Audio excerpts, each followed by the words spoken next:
बहुत समय पहले की बात है। एक घने जंगल के बीच एक सुंदर झील थी।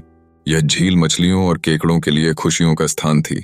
सब मिलकर खेलते और आनंद करते थे। पर इस शांति को हर दिन सारस की उपस्थिति से हलचल में बदल दिया जाता था। सारस अपने लंबे पैर और तेज नजरों से झील के किनारे आकर मछलियों का शिकार करता। झील के निवासी इसके आगमन से भयभीत रहते थे और अपनी जान बचाने के लिए तैरने लगते। वक्त बीतता गया और सारस बूढ़ा और कमजोर होने लगा।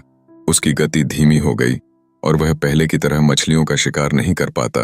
एक दिन वह झील के किनारे बैठकर अपनी किस्मत पर रोने लगा। दूर से मछलियों ने सारस की यह हालत देखी और उन्हें खुशी हुई, लेकिन सारस अभी भी दुखी था। वह कुशलता से अपने भूख को भुलाकर अपने दोस्तों की चिंता कर रहा था।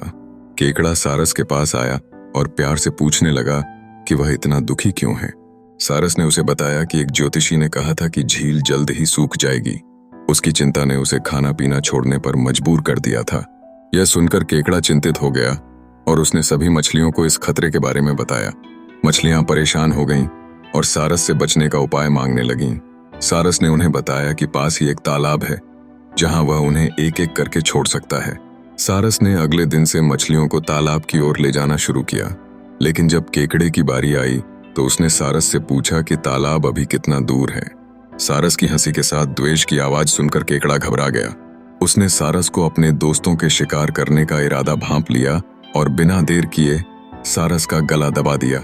जल्दी ही सारस की मृत्यु हो गई। बाद में केकड़ा वापस झील गया और मछलियों को सच बताया। इस कहानी से हम सीखते हैं कि हमें सावधानी से सोचना चाहिए और किसी की बातों में जल्दबाजी नहीं करनी चाहिए।